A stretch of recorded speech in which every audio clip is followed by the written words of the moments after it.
Thanks, Shahana, and I might say up front that we're really delighted to support Bioenergy Australia. They're doing a great job, and I believe that the conference so far has been really good, interesting, engaging, and thought-provoking. So well done to all. That's been really good. What I might do is just a quick acknowledgement to country. We do acknowledge the traditional owners and the custodians of the land upon which we live and operate, and we pay our respects to elders past, present, and emerging. Just a very quick introduction on AGIG. We're Australian Gas Infrastructure Group. We are one of the largest gas infrastructure business in Australia. We have two distinct businesses. On the East Coast, we have several gas distribution businesses. In Victoria, 2 out of the 3 gas distribution businesses are owned by us. We have the entire gas distribution business in South Australia. We have gas distribution networks in regional New South Wales, and a significant gas distribution business in Brisbane and the regional towns of Queensland. In total, about 2.2 million customers are connected to our network. That's on the East Coast. On the West Coast, we are primarily a gas transportation business. So we do own and operate the Dampier to Bunbury gas transmission pipeline. We also have significant gas storages in Western Australia. So a gas infrastructure business, both East Coast and West Coast.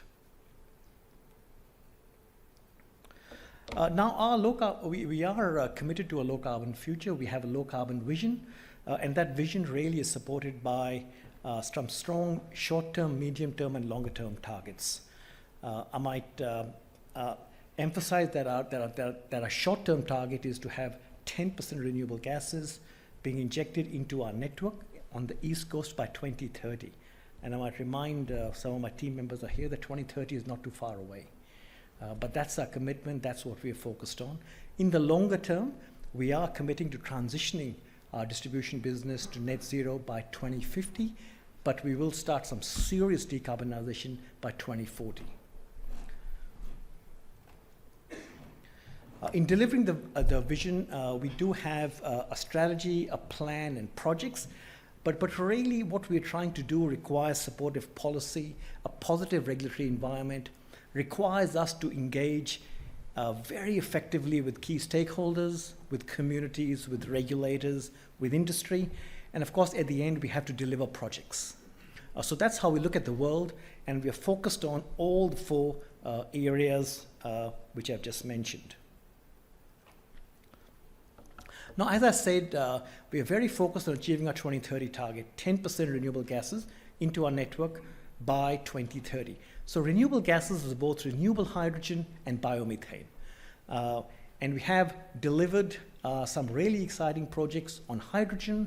We're on our way on renewable hydrogen, but we are very, very focused on biomethane as well. It's an absolute focus of the business. We have several projects which are under advanced feasibility. We haven't taken FID yet, but hopefully this year is a year of FID for AGIG on biomethane. So a really important sector for us to meet our targets, both medium-term and longer-term targets. And with that, I think we've got some great speakers to talk about biomethane and the domestic deployment of biomethane at scale. And first, I'd like to invite Stephanie Salinas from Yarra Valley Water. And of course, we all know Yarra Valley Water are doing great things in biomethane and waste management. So, Steph, over to you.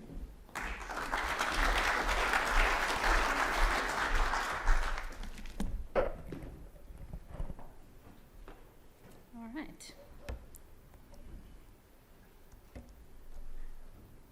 Okay, so first off, I'd also like to start by acknowledging our traditional owners.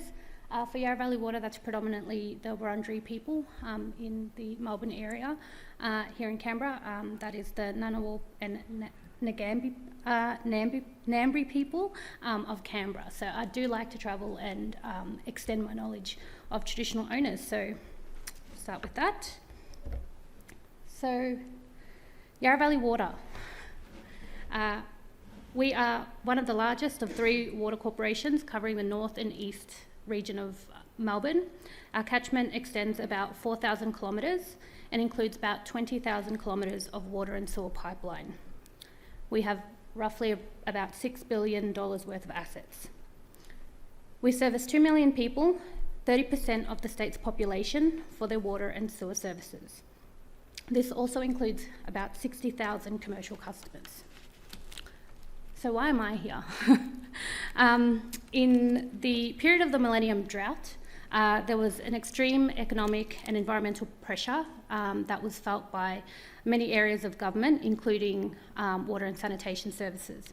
During this time, we were forced to really think innovatively about reducing our costs, reducing our impact, and ensuring water security throughout the drought and for any future droughts that will most likely come to pass again.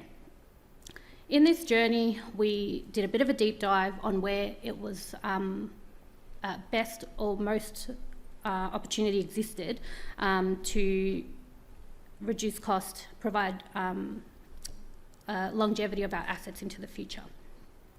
Power consumption was quickly identified as one of our largest areas of impact and risk. Running the sewer network, a variety of treatment plants, recycled water plants, the opportunity was very obvious once we started looking. The concept of bioenergy came primarily from our connection with our international peers, looking over to Europe, UK and the Americas. Everybody seemed to be doing it except for us. We partnered with a couple of utilities over in the UK, namely, I will say Scottish Water Horizon, because they were a huge support to us in our journey through learnings and their experience. And we started looking at whether bioenergy was something that was going to be feasible for us. You'll be aware of other projects around the place doing biosolids into AD, which is sort of where we started our journey. As it matured into what would work for us and our catchment area, we actually ended up making the decision to do food waste only AD, located next to one of our treatment plants. So often we are confused in being a biosolids AD facility, but nope, just purely food. So that was sort of our driver to deliver the first asset. So that's the one on the left, which is our Wollert facility. I'll come to our second facility shortly. So during this time, those are our primary objectives. That was what we were working towards. Probably a little ahead of our time without even realising it. It was organics diversion to landfill. It was bioenergy targets and all of this sort of stuff that we have today. But during our journey, we also had a obligation delivered to us by the Water Minister, which was that all water corporations in Victoria need to be net zero by 2030. Our ambitious MD decided that we would do it by 2025, and so Waste to Energy 1 was born. Whilst we have been in operation of Waste to Energy 1 and the Minister's obligation came to fruition, it was a pretty easy jump for us then to reassess the opportunity for how we were going to meet the rest of our obligation. We weren't quite there yet, and we landed on a range of solar projects and a second AD. It just made sense for us to continue in that line. So we led a consolidated solar project. So we're part of all Melbourne, all of the water corporations in Victoria as part of that obligation came together and they collaboratively delivered a solar facility, which is part of our offset. We then further added to that by putting solar over all of our car parks at our Mitcham office, and together with the delivery of our second facility, we will be net zero by 6 months late, I think it's going to be, but yeah, 2026 we will reach our target. So Wollert on the left is a 30,000 tonne food organics processing facility. We've got two 520 megawatt CHP engines on that site, and we delivered that with our construction and operation partners, which were a consortium of Aquatech Maxcon and Welltec Biopower from Germany. It was commissioned in 2006 and has been operating since. Lilydale will be a 50,000 tonne capacity plant. We'll have two 1.2 megawatt CHPs at that facility, and it will commission in 2025. Construction is currently underway, having secured our works approval and planning permits in December of last year. I'll call out, we also received $1 million of grant funding from Sustainability Victoria's Bioenergy Fund for that project. An overview of our model, just to give some context, very high level. You can ask me questions after. I'm here to talk about Digestate. But our feedstock, as I mentioned, is organic food waste. It's delivered to us at the gate, and we charge a gate fee to our customers for that material. That's our revenue stream number one. We then capture the biogas, use that to fuel CHPs. That yields LGCs and ACCUs, which are revenue stream number two. Excess power generated at the assets is then exported to the grid. That's revenue stream number three. Along with that, our business case includes things like behind-the-meter savings for Yarra Valley Water. The decision to progress, I thought it was important to mention, the decision to progress Lilydale with CHPs and not biomethane was for risk reduction. A lot of people ask that question. At this current time, and at the time that we were seeking our approvals and financial approvals, it was the safest pathway to choose to ensure we could keep moving forward. We do keep track of the likelihood that we will shift to a biomethane production in the future for both of our assets. Digestate at Wollert, as you can see, conveniently located next to our Aurora sewage treatment plant. We unfortunately dilute and discharge the digestate into the sewer system. It travels down the stream, and I have a very small comfort in knowing it makes its way to Melbourne Water's larger AD facility for a second round of gas production before being further treated, and then the residuals ending up in our bay, which is extremely, extremely frustrating.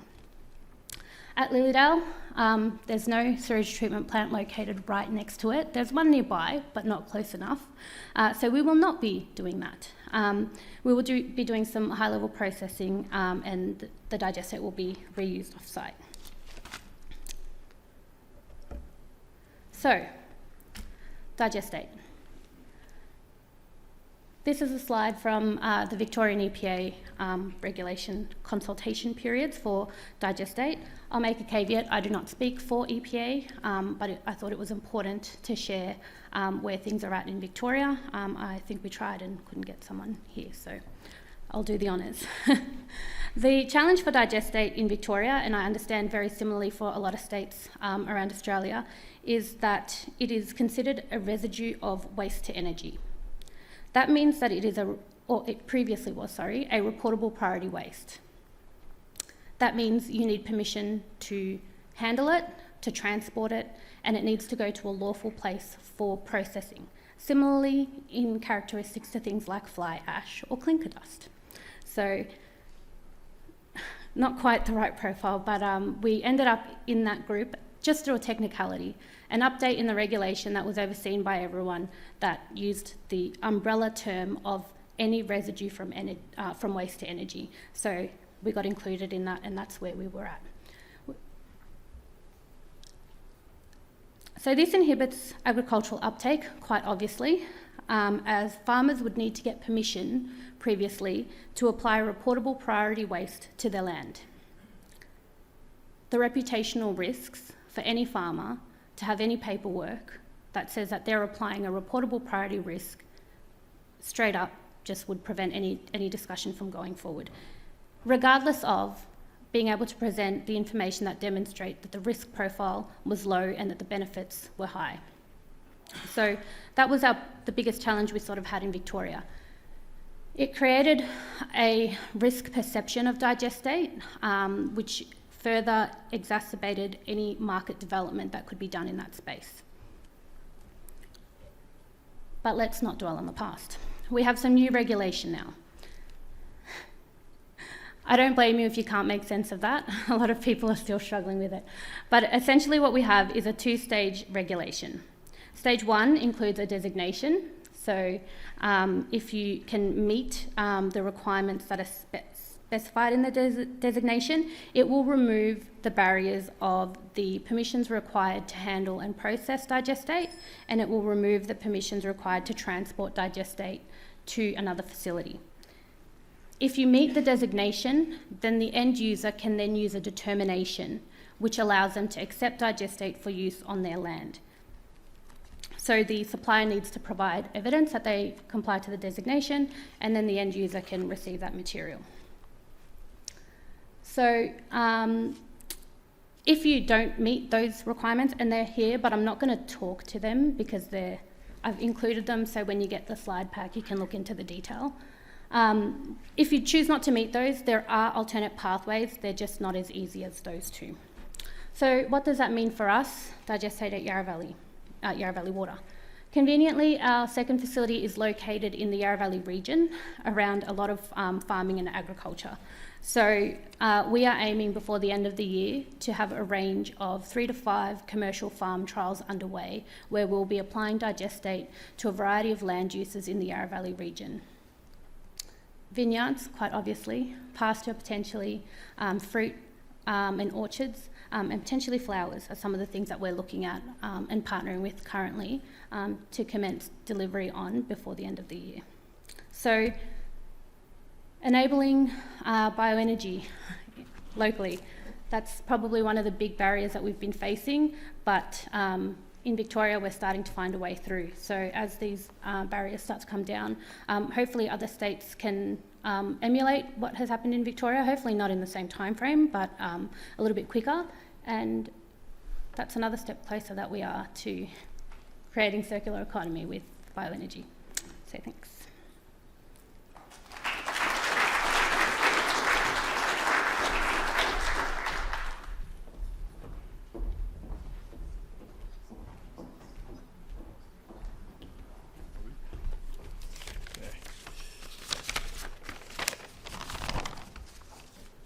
Okay, good afternoon everyone. My name's Brad Bailey. I work in the Hydrogen and Clean Energy branch of the New South Wales Government, and I also lead the renewable gas stream of GreenPower. Firstly, I'd like to thank Shahana and the bioenergy team for having me on today to talk about the GreenPower renewable gas certification and the New South Wales Renewable Fuel Scheme. And also thank you for the haircut last night. Okay, all right, so for those who aren't aware, GreenPower is a program that was set up in 1997. We're an accreditation program. We operate across the country, but it's operated by New South Wales Government on behalf of all states and territories. So we certify renewable energy products that retailers and certificate traders sell to make sure that customers get the green product that they pay for. So the aims of the program are to provide consumers with an option to choose a green product. We also aim to support new renewable electricity and gas production by making projects more financially viable and to ultimately decrease emissions from gas and electricity use. So until today, this has been working successfully over a long period of time for renewable electricity. And just a few years ago, we identified there's a gap in the market, and that's for a certification for renewable gases. So that's when we set about setting up this new renewable gas certification. So it's really important, I guess, initially to understand the value of certifications for renewable energy producers and also for consumers of that energy. So certifications like LGCs for renewable electricity or renewable gas guarantee of origins for gas, renewable gas, provide a way for consumers and businesses to verify that the energy that they purchase comes from renewable sources which are truly zero or low emission. For certifications like GreenPower, strong environmental standards are set to achieve environmental outcomes which customers can make credible claims with. Certifications enable renewable energy generators and producers to extract that green premium for the product that they sell through certificate sales, providing them with an additional revenue stream to help with their project economics.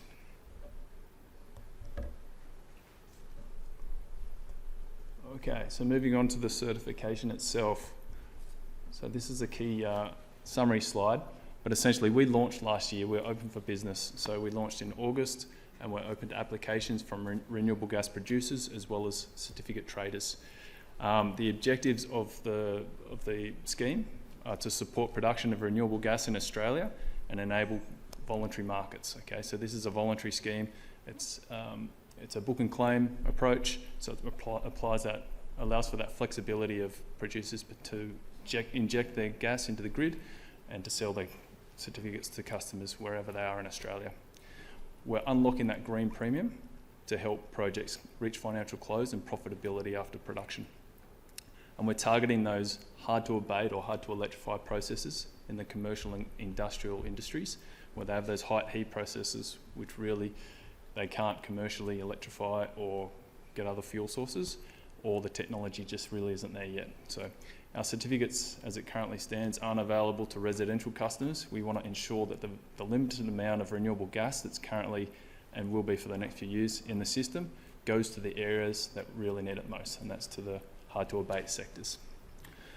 The eligible gas types are biomethane, biogas and renewable hydrogen. And we're currently looking to expand that in the future. So it's been great to sit here the last couple of days and listen to the outcries for certifications. So we're looking at renewable LPGs, renewable diesels, also SAF. So we'd be really keen to engage with some of the proponents out there who would like to discuss certifications in those areas. Okay, so how the certification works. So a renewable gas producer will come to GreenPower and say, I've got a renewable gas project. It's either operating or it's due to be operating shortly. They can put in an application. If it looks like it's going to meet our eligibility criteria, we can tell them, yes, we'll give you a pre-approval, and then as you approach commissioning, we'll accredit the project. They will then be able to go onto our online certificate registry and register their gas and create RGGOs, or Renewable Gas Guarantee of Origin certificates, which they can then sell to a certificate trader, and then that certificate trader can retire those certificates on behalf of an end-use customer, which is a business. So that's it, very simple version of it. Next, this is dying. It's near the end of the conference. Here we go. Catching up. Sorry. Here we go. Okay. Now, to ensure that the GreenPower certification is the gold standard when it comes to renewable gas certifications, we have set a really strict environmental and social criteria that projects have to meet to be eligible to participate in our scheme. So the first one, this is a very high level, all of the rules are on our website, but this at a very high level, all inputs to the production process have to be renewable. So renewable feedstocks and any energy or electricity used on site has to come from renewable sources. So either on-site renewable electricity or through GreenPower OGC purchases. The emissions intensity of the production process has to be lower than the fossil natural gas equivalent. That's key to demonstrate decarbonisation. The project also has to demonstrate that they're using water responsibly, that they have limited environmental impacts, and also that they have engaged with the communities and have support and resolved any issues. Okay, here we go. Okay, as far as customer products go, as I mentioned, it's only available for commercial and industrial gas users. Retailers and certificate traders will be the sellers of these certificates to gas users. However, renewable gas project developers or producers can register as a certificate trader as well and retire their certificates on behalf of end users. The certificates can be coupled, and that means sold with a gas contract. Otherwise, they can be decoupled as well, so it's flexible. So you can be receiving your gas contract from someone else, but purchase certificates from another certificate trader. So there's good flexibility there. Now this is a big milestone for our certification, but also for the renewable gas industry in Australia. So really happy to announce that we've accredited our first project. Media releases went out this morning from both the New South Wales government and from Gemina. And I don't want to steal Brent Davis's thunder. He'll be presenting on this afternoon, so I'll go very high level about this project and let Brent dive into the details in terms of the insights and learnings from the project. But the project was commissioned in May last year. It's taking biogas from the Sydney Water's Malabar wastewater treatment plant, which is situated there in the picturesque fields of Sydney southeast. It's taking that biogas and upgrading it to biomethane, stripping out all the CO2 and other contaminants, and then injecting that biomethane directly into the Sydney natural gas grid. The capacity is around 100 terajoules. They're hoping to double that, or even more if they can get the available biogas feedstock from the wastewater. It's co-funded by Gemina and Arena.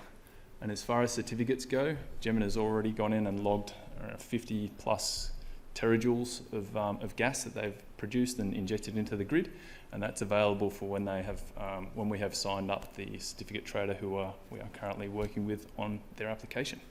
So in the next couple of months, we should see the full life cycle of our certificates from go to woe, where they've been created, transferred, traded, and then retired on behalf of an end user. All right.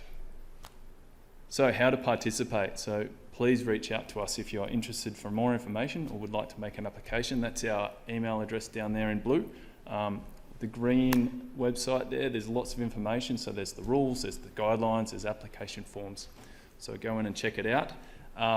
We're also happy to provide renewable gas projects with letters of support or pre-approval, which they can take to investors to help with their financing options, or they can make them part of an application for grant funding, like with ARENA. So yes, please reach out. Now, final slide. Moving on now to the New South Wales Renewable Fuel Scheme.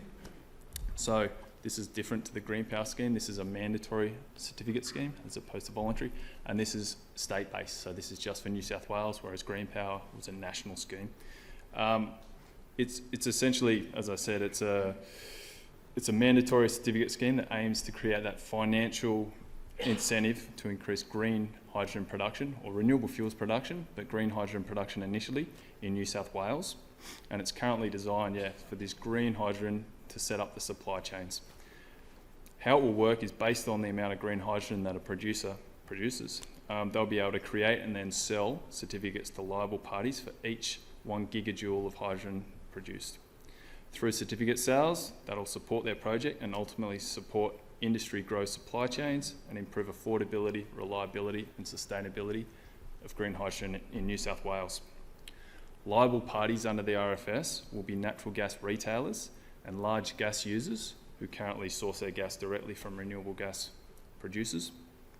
So these liable parties will need to buy and surrender certificates which are equivalent to their fair share or their share of production of the production target to meet their obligations or their financial liability.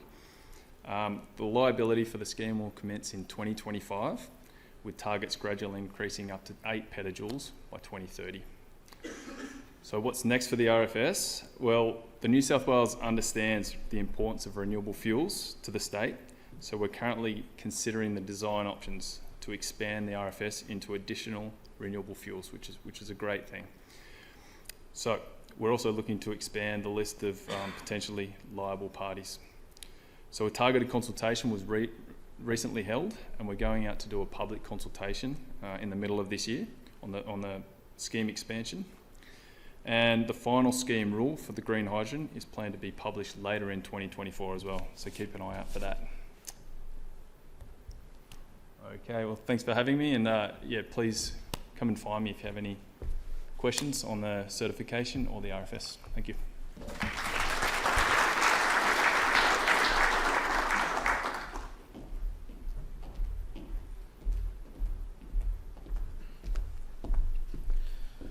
Thank you, Brad. It's fantastic to see the achievements that are being made in the industry, in particular certification, showing the advancement of New South Wales government. It's really impressive, so no, thank you for that. So for those that don't know me, I'm Jarrod Irving, the Senior Advisor of Renewable Gas Development at AGIG, and I've also been recently appointed a Chair of the Renewable Gas Alliance. So if you do have any questions or any ideas, happy to hear from you today about how we can enable the deployment of biomethane or biogas to biomethane, as well as other uses of biogas. So I had to have a real think about where this industry is at right now. Reflecting upon probably a year of change, there's been a significant shift. I would say a significant shift, and I believe Shahana, I was talking to yesterday, about how this industry is developed, not only from a perspective of the opportunity that it presents itself, but also the discussions that we're having at all levels of government. I think that being able to break down these barriers and able to understand what are the challenges to overcome is going to be really, really critical. So yes, we hear the echo of policy in this room, but it's in particular what type of policy. How do we target the policy? How do we make sure that it's palatable in the current environment? So I'm going to go through a couple of those barriers now, and I guess probably generate hopefully a couple of questions, and please feel free to jot them down and ask them during the question time.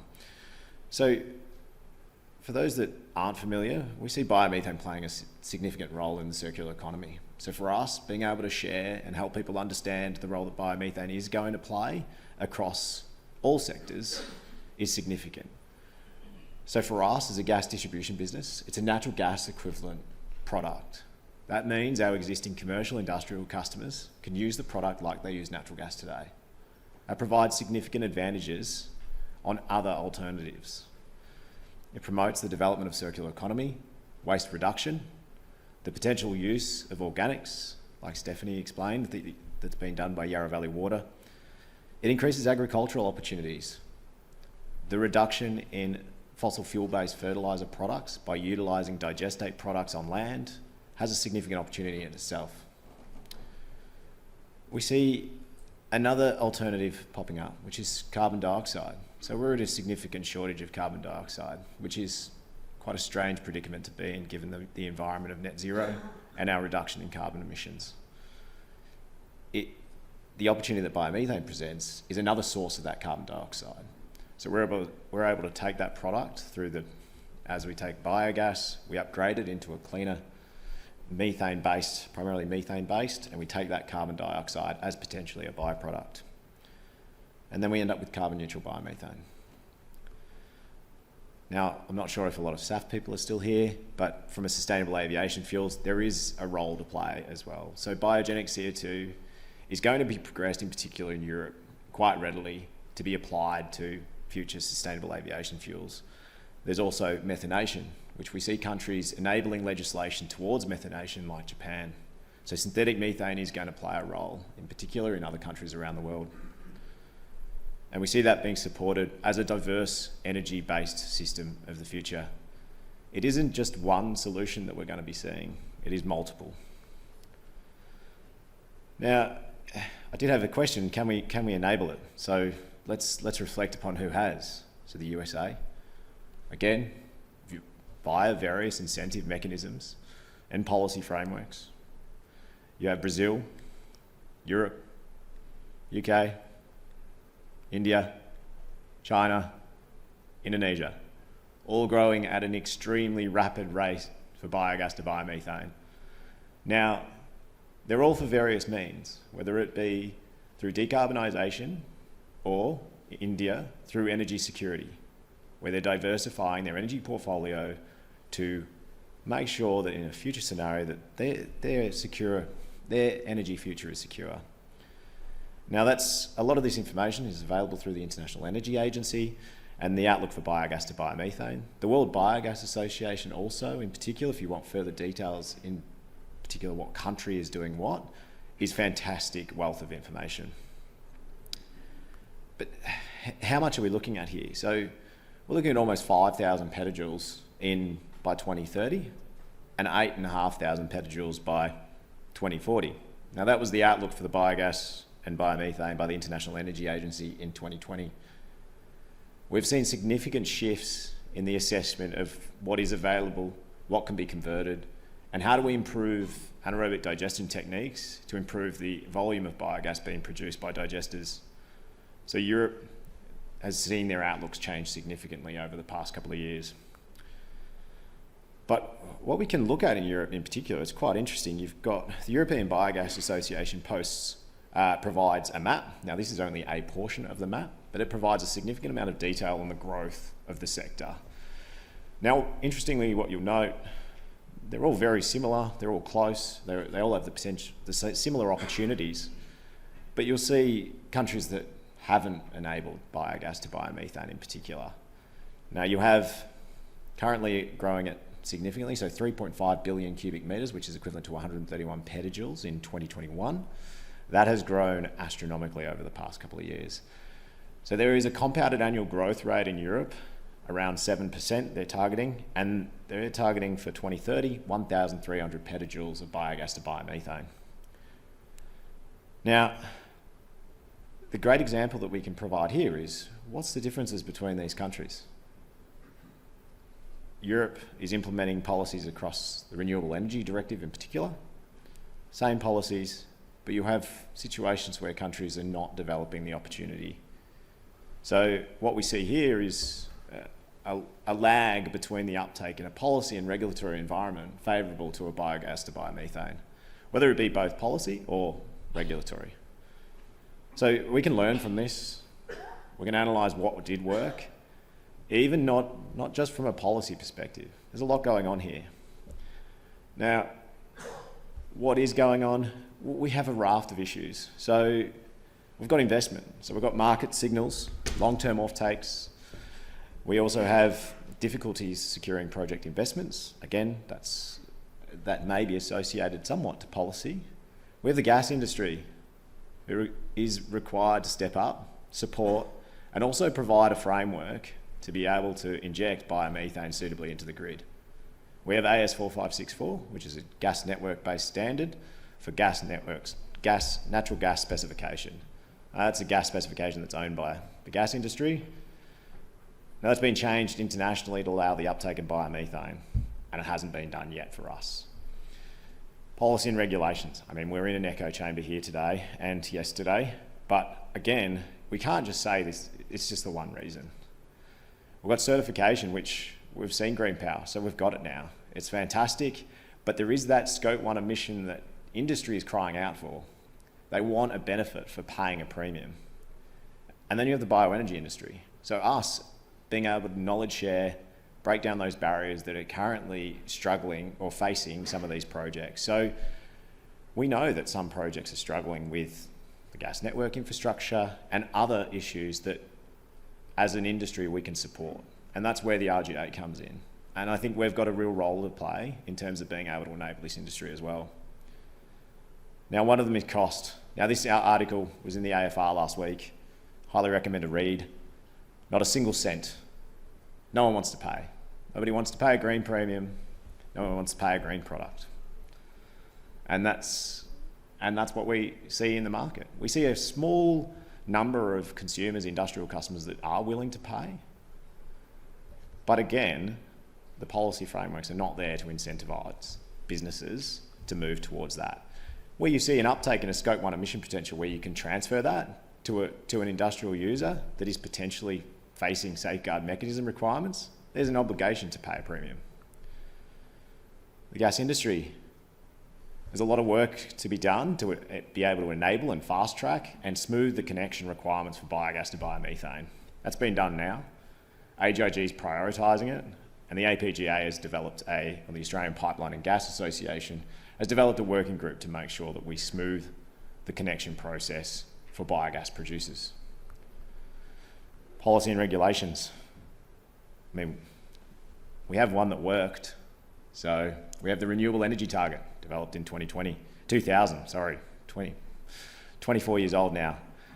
That was used to enable an industry, the renewable electricity industry, solar and wind.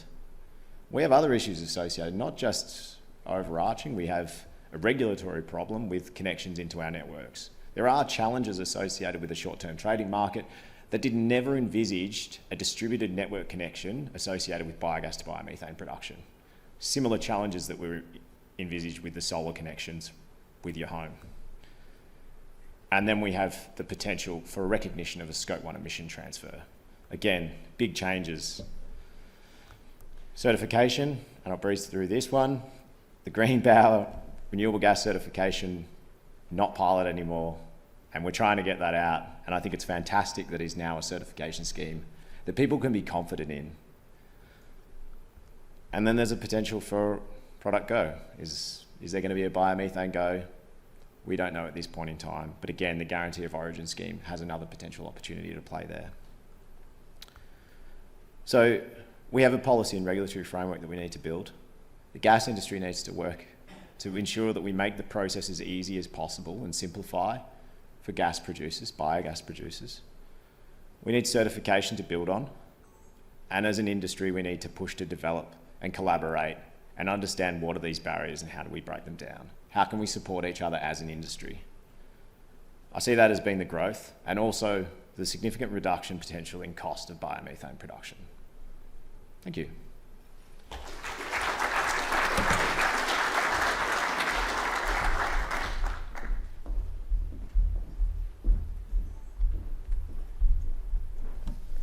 Good afternoon. My name is Tracey Colley and I'm the Program Leader for Race for Business, which is part of the Race for 2030 CRC. Hopefully most of you heard about Race.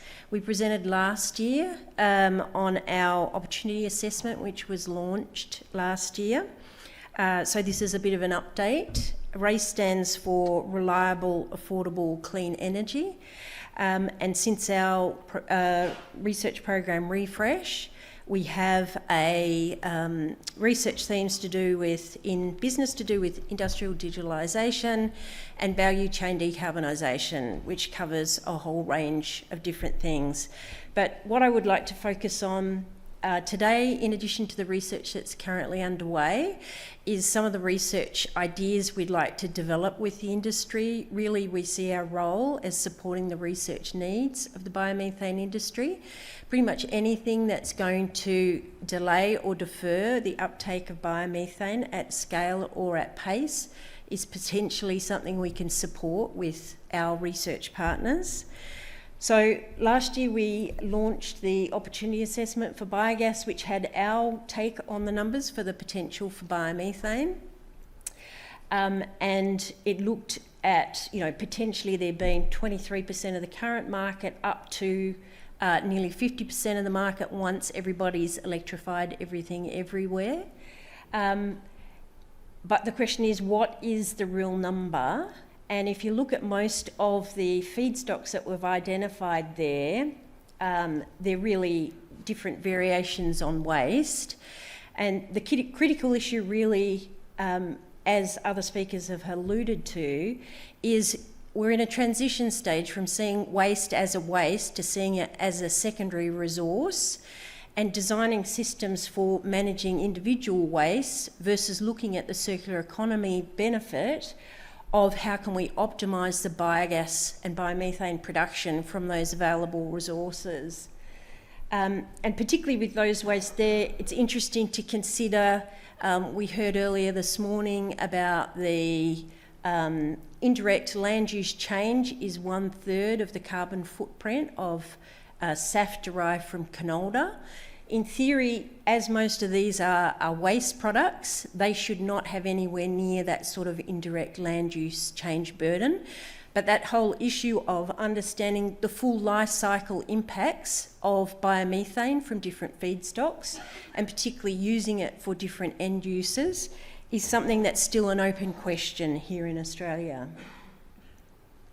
So these are some of the projects which we both have completed and have underway. We did a project with Sydney Water where we looked at thermal hydrolysis and wet air oxidation of their activated sludge or digestate. And the thermal hydrolysis can actually increase biogas production by 10%. But unfortunately, the most economic option was the business as usual scenario, which basically indicates with current economic signals, most wastewater treatment companies would need to apply for capital support to try and implement those sorts of projects. We looked at a project with the sugar industry in Queensland, and it was a co-digestion project, so it looked at matching up a carbon-rich stream with a nutrient-rich stream, and it identified the potential for individual mills to contribute if we're optimising both bagasse and also mill mud, so some of their other currently waste products. We also had another project with Sydney Water where we looked at diverting urban organic waste from landfill or composting to existing anaerobic digesters. And in theory, that can provide a substantial little increment on gas available from a theoretical point of view. And the idea is that you can look at optimising the use of existing ADs that currently have a bit of excess capacity.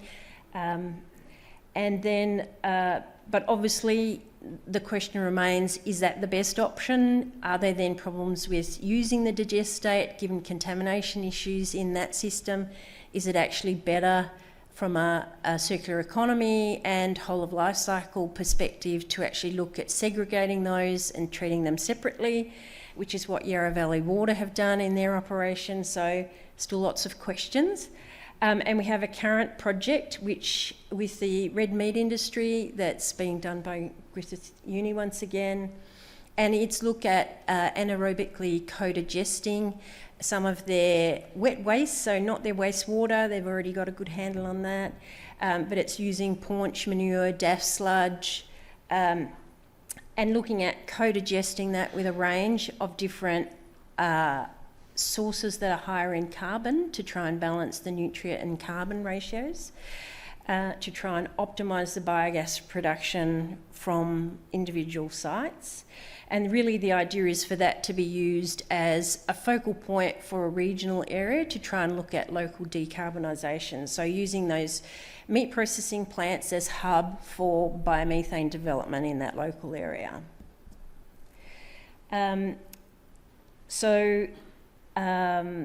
We're also looking at projects that look at potentially increasing the biogas production from existing wastewater treatment facilities, so optimising production by looking at reducing contaminants like ammonia.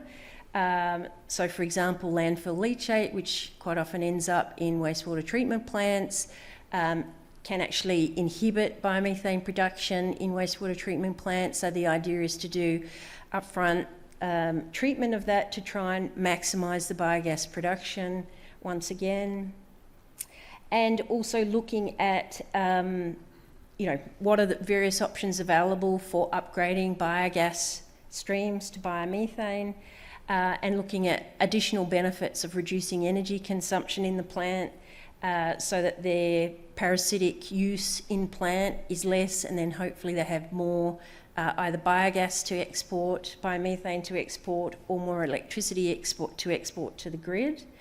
And the issue really is thinking about, biomethane, what is the best use for biomethane as a feedstock, and I've just really highlighted here, there are a number of industry sectors that have high temperature heat which aren't going to be able to electrify, as well as industries that use methane as a feedstock that also aren't going to be able to diversify.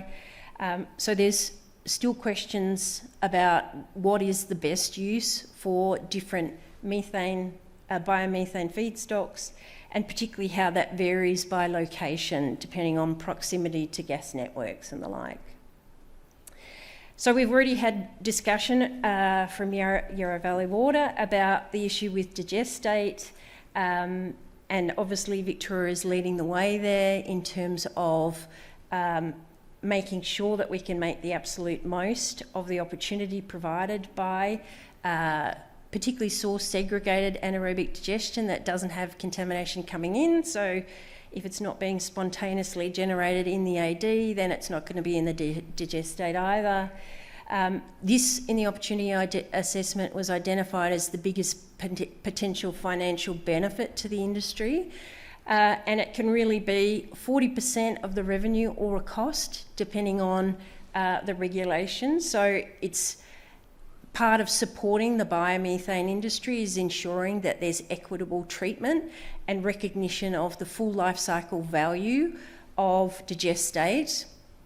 Obviously, there's quite a bit of work that needs to be done on looking at the full life cycle value of Digestate and how much that can offset, for example, fossil fertiliser use in different applications. And we're definitely looking at how we can support the industry to develop a project to look at that moving forward. And I guess the particular issue is that we have various state government agencies as our current members. So there's an opportunity for the industry and government to come together to co-design a project to identify the research needs and for us to match that up with our research partners. And so we can basically have a consensus-based research project that's developed. So hopefully once the results are through, it means that we can basically have agreement on that. So always looking for how we can support the industry. And the other issue, I guess, is behind the meter type applications versus upgrading and grid injection. Obviously, if you're near a gas network, there's an potential incentive to upgrade and grid inject. But we also, in looking at feedstock availability, optimising the biomethane production, we also want to look at how we can support the industry as a whole, not just the industry that's close to networks. So we've already been through this, so I won't go over it, just to point out that the Australian GO scheme was designed in accordance with the IPHE V1, which was just for hydrogen. The current version, which is V3, actually does include biomethane. So at the moment, the federal GO scheme is not actually consistent with the IPHE. Thankfully, we have the GreenPower people who've done a wonderful job in the developing the renewable gas certification pilot. All sorts of options we can look at in terms of barriers, other alternatives, and basically we're responsive to the industry needs. So if you have a research question, we are happy to look at supporting you in investigating that question, and particularly the balance between the carrots and the sticks. We've already touched on this, so I'll just breeze over it. Bio-CO2, that's another potential co-product from biomethane. At the moment, we import all our CO2. We'd love to support the industry in how we get an Australian bio-CO2 industry happening. Similarly, bio-CNG, obviously in the US, RNG in transport is a big option, and in some locations that are not adjacent to a pipeline network, that might also be a great option for Australia.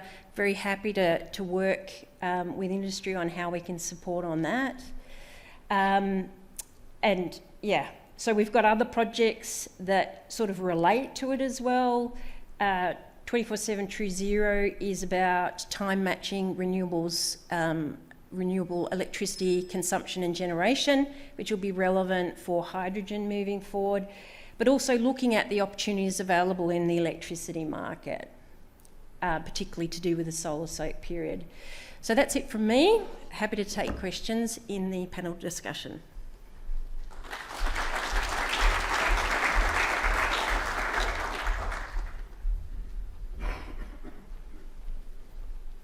Good afternoon. So my name is Peter Haenke from Australian Renewable Energy Agency, ARENA. I imagine most people in this room will know about ARENA, but I'll just give you a very quick overview for those who may not be so familiar. So ARENA was formed getting on for nearly 12 years ago now, back in July 2012. And as it says there, our purpose is to support global transition to net zero emissions by accelerating the pace of pre-commercial innovation to the benefit of Australia. And we do that by providing grant funding, effectively, essentially for a variety of projects, run through a number of different programs, and I'll cover some of those this afternoon that are relevant to this group. But again, just to continue the quick overview, it's a bit of a snapshot, it's a busy slide, but I guess the key numbers there, we've invested something like almost 2.5 billion, just under 2.5 billion to date, across those 11 or 12 years to date. 687 projects with a total value of about 10.8 billion, so that's ARENA funding plus private funding put together. So again, a leverage of about 1 to 3. I think that's something similar to what the CEFC mentioned this morning in the work that they do. So we're getting a similar kind of thing. And you can see we're scattered across Australia, projects scattered right the way around the country and invested across a whole range of different technologies.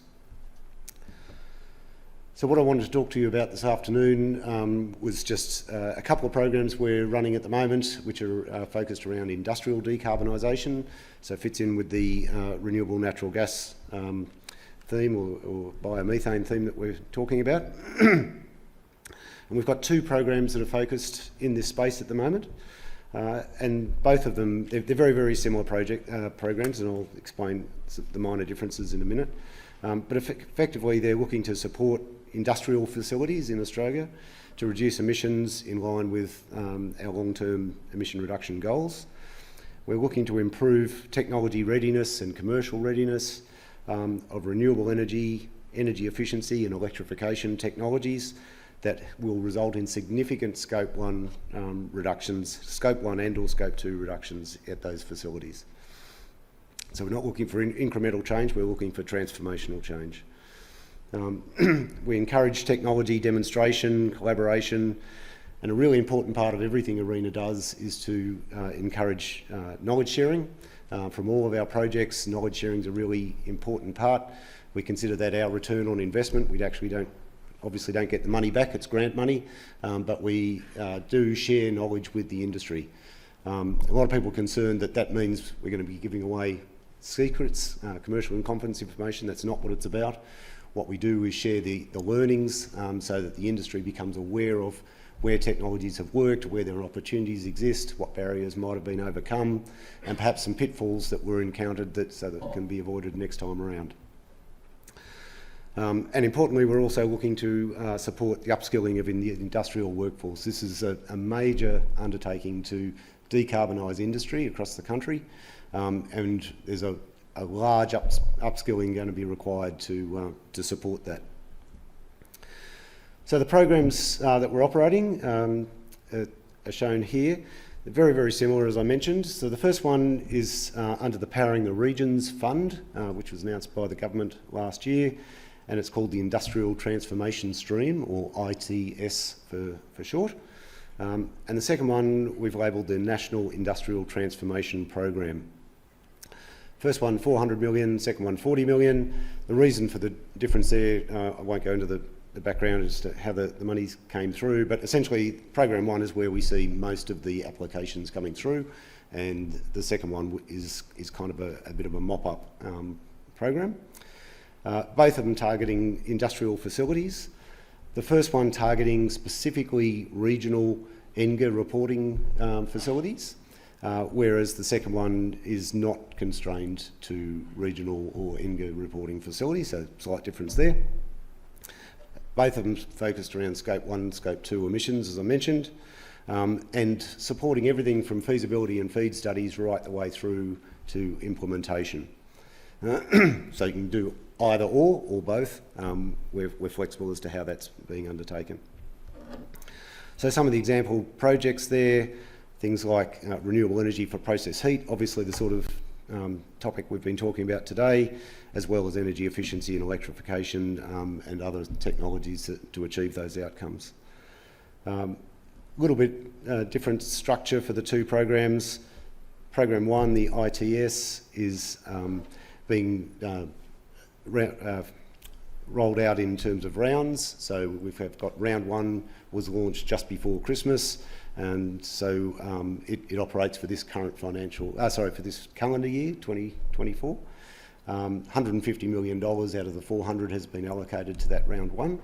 And it's got two specific focus areas, one being process heat, so again, very pertinent to what we're talking about, and the second one being off-road transport, so think mining haul trucks and stuff like that. So relevant to biodiesel and other technologies. The second one doesn't have those specific focus areas, and it's just an open until funds exhausted type of program. In terms of the way the programs operate, they've got a two-stage application process. It's an expression of interest followed by a full application. We have a very open, communicative, collaborative kind of way that we operate many of our programs, these ones included. So we work very closely with applicants. It's not a fill in the form and send it off and sit back and wait to hear what happens. We work with the applicant on the way through to get an application in a form that we feel is going to give it the best shot at success. There's an option for projects to be staged up, so that there might be, say, a feasibility or a feed study, which is required to then roll through into the implementation phase, so we can structure it that way. And we do look for at least matched funding. That's not a default number. In all of ARENA's programs, we will go up to match funding, but we will look at every project on a case-by-case basis to say what's the minimum grant size required to actually make this make sense for the applicant.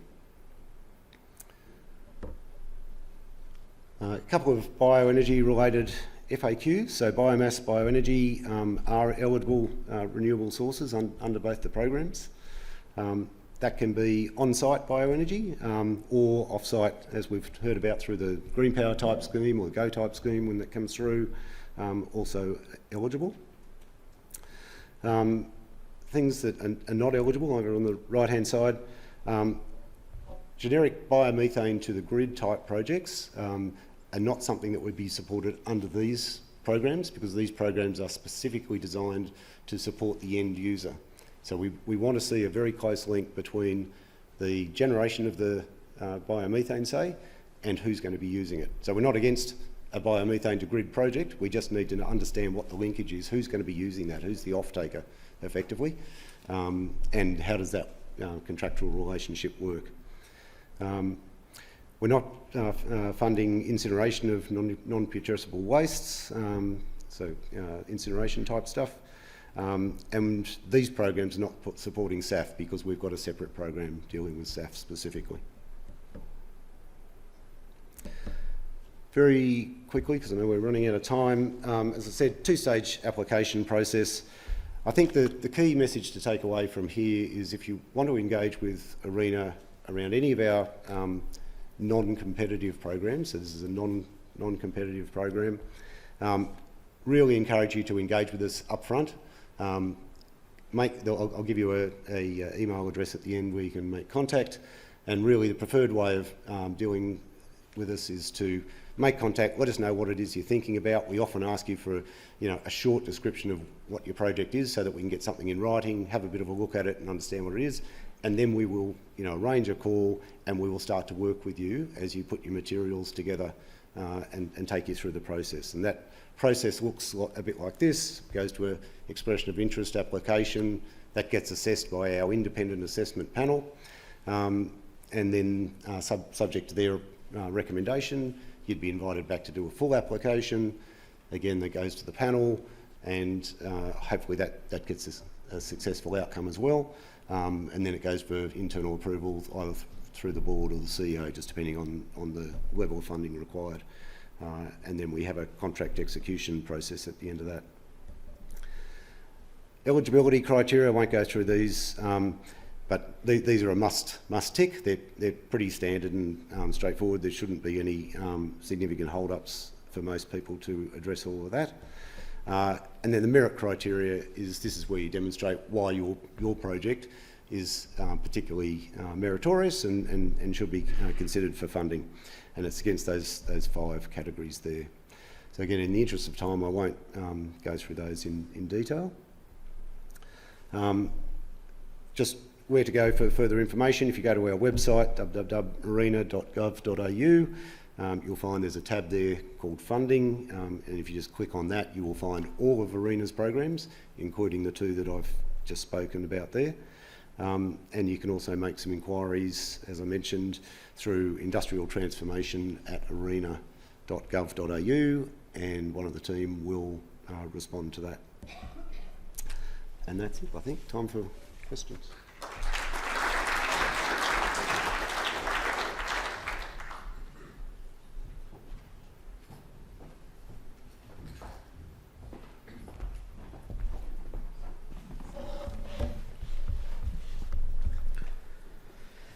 Thank you, Peter. We have 15 minutes for questions, so questions from the floor.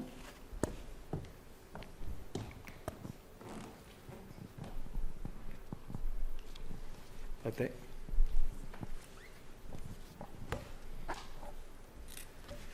Hello, my question's for Peter. I'm Richard Gorman. I'm over here, Peter. So we have we're a farming company, but we've decided to diversify into bioenergy. So we have a project coordinated by the Queensland Government.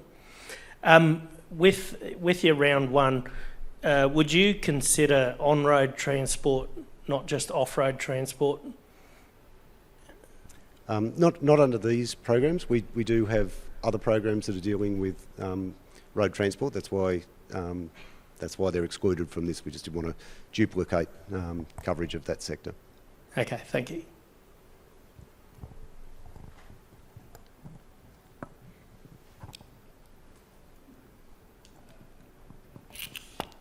Any other questions?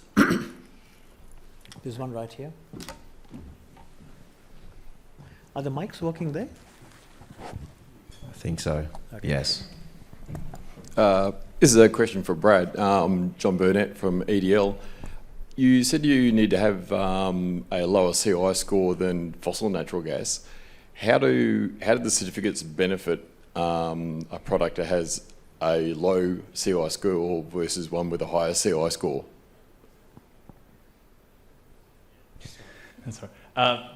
Yeah, no, good question. Right now, in terms of the value of the certificates, that'll be through direct bilateral contracts between the end user and a certificate trader. So not all certificates will trade at the same value. We won't have visibility of that. So that emissions of the production process essentially will be the scope 3 of the end user, right? So right now they don't need to actually report on that, but in the future it's likely that that's going to happen. So that'll become more and more important.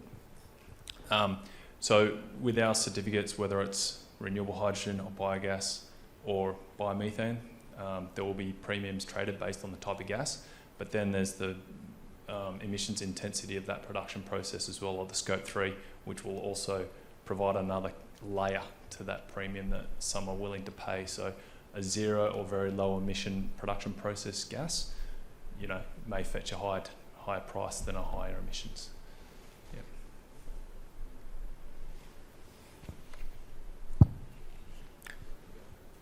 This one here from Sean. Just getting in early, I've been told that's okay. Alex Grant from Arena. One for the whole panel, and Brad, maybe zero on you. The willingness to pay element, and I guess the customer base, who's driving this? So if you get the regulations right, if you get the supply right, who are going to be these people who start to eat into the green premium, and how burgeoning is that demand? Yeah, so great question. So right now, Jarrod touched on it, where there isn't recognition for renewable fuels certificates in Australia, market-based accounting.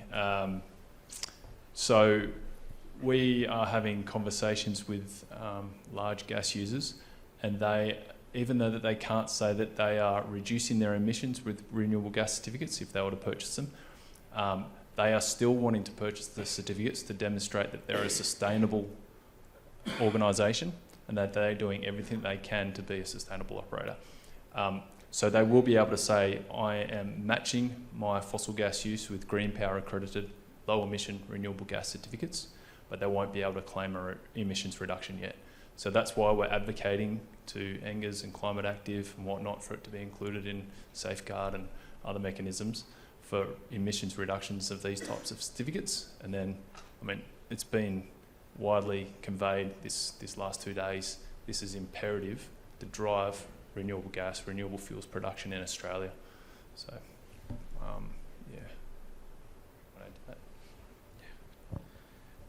Just from who actually is going to pay for it, what we actually see in the market right now is, so internationally you have a similar situation where under the Greenhouse Gas Protocol, you inject biomethane into the network and it becomes natural gas. So you aren't getting the Scope 1 emission recognition internationally in some countries, depending on how they regulate.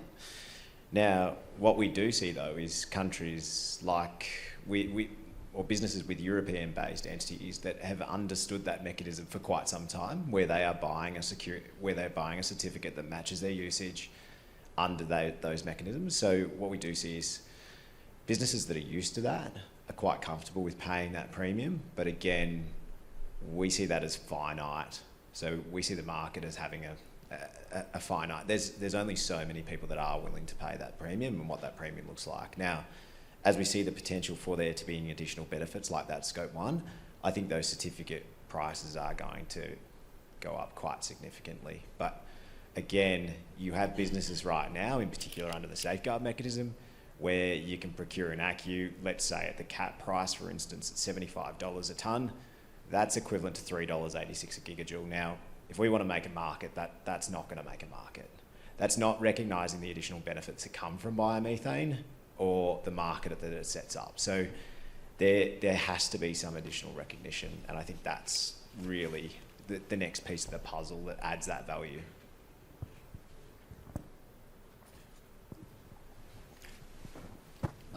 Sean. Excuse me, Sean Tan from AGIG. So you've talked about domestic kind of building up the deployment of biomethane. I'd just like to ask the panel if you've got any views on how you would build up that demand, or what type of policy might build up that demand. Excuse me. And as a kind of a second and related question as well, whether you see the role of biomethane in homes and households as being part of that solution.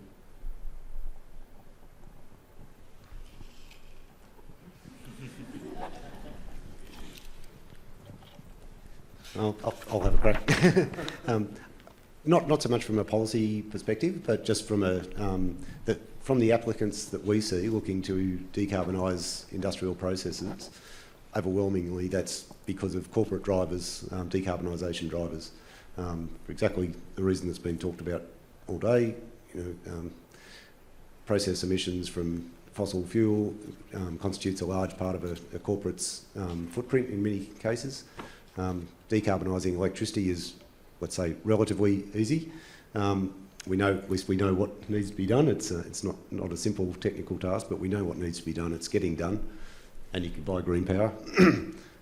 Gas has been a much more difficult, and coal for that matter, much more difficult fuel to decarbonise. And so the applicants we see are trying to tackle that issue specifically to meet internal drivers and stakeholder needs. So I think I'll answer quickly on the first question. I guess a big role in enabling is what ARENA's doing currently. There's also the work that Sustainability Victoria did as part of their bioenergy fund, working on biogas to biomethane. So you've got, initially prior to this policy, there's got to be some kind of capital support as part of that initial investment, whether it be DevEx funding, development funding, into the capital delivery. Now we're seeing that happening now with the Queensland Bioenergy Fund.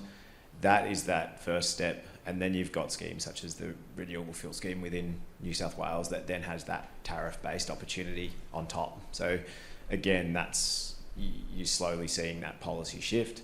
From a question 2, which is probably a little bit more associated with gas networks, we see the way gas networks have been distributed and set up that to support the existing commercial businesses that are on those networks that do require biomethane or another alternative renewable gas, we see residential users are going to play a role for some time and quite a long time. It's going to be hard to decarbonise. We're seeing that at the moment.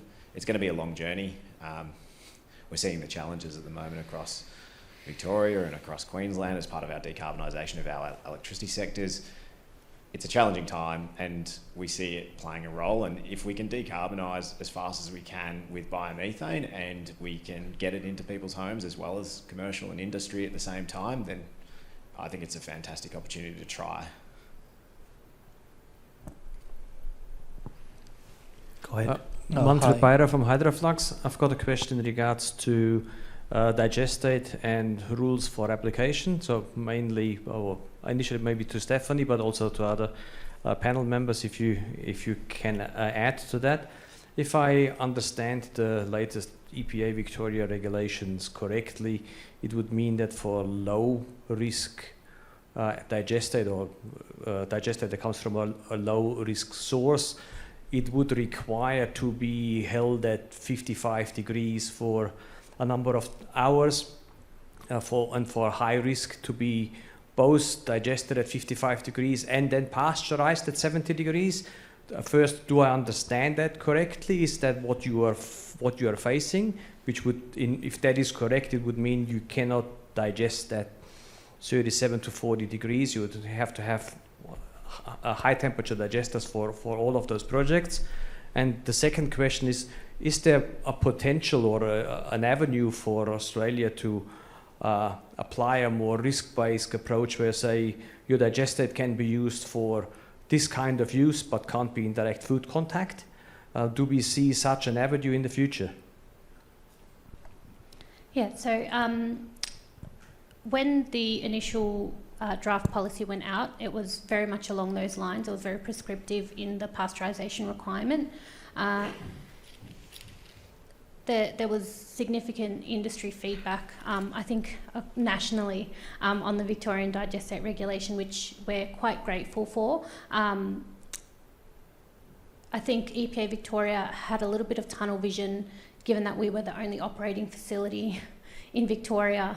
To them, that was almost that, and sort of the Melbourne water biosolids, that was sort of almost it for them. What they ended up getting back was a very informed feedback piece from operators and potential operators, future operators, I should say, all around Australia. The pasteurisation was the first one to get hit real hard. So it was initially, as you said, just a straight pasteurisation requirement, pre-feed or post-feed, or post-digestion. The slide that I had, so I think when that information goes out, has it in a little bit more detail. There is now an options. There's a few options on how to comply to the pasteurisation requirement. One is a straight, whatever it is, 70 degrees, 1 hour, bang, hit. The other one is in the retention time and temperature within your AD. And then the third is a outcomes-based, evidence-based compliance. So there are now some options on the pasteurisation requirement. For example, at our facility number 1, we do have a pasteurisation unit post-digestion. So once we're finished digestion, the digestate moves out of the digesters, it goes into pasteurisation for 1 hour, and then it moves into our residual tank. Tick, easy tick on that top option. Our second facility will have the second option, the third option, which is an outcomes-based. Through the processing that we will do for the digestate afterwards, we will have a heat and retention time that will achieve pasteurisation, but we will demonstrate it through monitoring program post the treatment. So even us, we're using 2 options there already within that regulation. That flexibility was hugely appreciated. Coming back and seeing EPA Victoria actually pick that up and listen. The second part of feedback that came back, again, comes back to this low, high-risk feedstock. If you're pasteurising, what does it matter? That's what we're trying to achieve, right? So there is still some commentary on high risk and low risk, but there are more options to demonstrate your compliance. The original draft document that floated around for a little while included really heavy restrictions on an end user. So along with some things that should be there, monitoring programs, etc. Monitoring frequencies were really high, and the cost in establishing what was being prescribed was quite high. The feedback that went back there was, you just instated general environmental duty in your regulations. Why are you being so prescriptive if you've got a broad regulation now that you can use to regulate the performance of someone using digestate on a farm? So that was actually picked up by EPA as well. They removed the end user requirements, which is why you have that second step that allows someone to receive the digestate, and you just need to demonstrate that the environmental general duty is being followed and you're not impacting the environment. So again, you have flexibility on how you demonstrate that. There's various other regulation mechanisms that already exist that you can lean on. Fertiliser use regulation, general farming regulation. There is a reference to PAS 110 and to the UK RAP as examples of what best practice looks like, but there is flexibility now in how you demonstrate. So that means that the application options are far more broad. You just need to make sure that you're doing the adequate research and controls in place for where you're with your end user to ensure that everyone's covering their obligations and that you're having a positive impact and you're not risking the environment. So it's not perfect, but we think it's a good starting point, and we will start to test that later this year and no doubt identify those roadblocks and go back to EPA on that as we go along the journey. Thank you. We have time for one more question. Last question. Go for it, yeah. Hi, my name is Tats Kato from Sojitz. Thank you for a great presentation. I have a question for Tracey. So I've led the report for Race for 2030 CRC anaerobic digestion report, and report says that biogas or biogas upgrading project had potential revenue stream for, of course, heat, electricity, Digestate, LGC, and renewable gas certificate, but also mentioned ACCUs. And then I understand that currently majority of the ACCUs is created by like landfill gas, but also like there are many methodologies to create ACCUs, right? So can you, with respect to anaerobic digestion, is there any other key methodologies such as like animal effluent management methods? And I want to, because ACCUs there is already established, a market, and then Sojitz itself is like safeguard facilities, and after safeguard mechanism reform, there is a demand. So I want to understand the potential for ACCUs creation through anaerobic digestion projects. Thank you. Sure, thanks very much for that. But I think I might actually redirect the question. Bioenergy Australia has the Renewable Gas Alliance, and they have various streams of work that they're working on in that. And so maybe, Jarrod, do you want to take that one? Yeah, so there's been a change in the approach in the way we look at carbon credits. So there's a lot happening. There was the CCA review into NGAs that's just been completed. There's a lot of work being done on carbon credits across a whole breadth of industries. You're looking at landfill all the way to biomethane. Now, there was industry-led methodologies. Now, those have all come down. There's a new process that's being integrated where they look at developing specific carbon crediting across industry-led developments. So it is potentially something that we look at, and it has been brought up that as part of our industry, is there an industry-led method that we look at in particular as part of the different types of aggregation, wastewater, organics, that we look at potentially targeting carbon crediting for those specific processes. So it's definitely something we're looking at, but there are changes and shifts happening at the moment, and highly recommend reading the CCA report into the NGAs 5-year review. So it's only completed every 5 years. It's quite detailed. There's about 27 recommendations that then goes into for review, and then they'll decide what they potentially legislate as part of that process. So I think that comes out in the next 3 months. So there is progress happening, and there is a potential right now for an industry-led method as well. Just to add, our second facility is registered and eligible for ACCUs. I couldn't tell you exactly, but it'll be the portion, obviously, that's diverted from landfill, so not our full stream liquids, for example, are not landfill diversion, but out of our solid organics. So there is progress. Number 1 didn't have any, number 2 has some. Excellent. I think that will bring this session to a close, and please join me in thanking our speakers. But I might leave by taking us first to Stephanie's opening remarks, which is everyone is doing it except us. So hopefully in the next couple of years, we've got this industry happening in scale. We have lots of policy, the New South Wales, the ARENA funding, and it's we need private investment to lean in and make it happen. All right, thank you. Enjoy. You have afternoon tea now?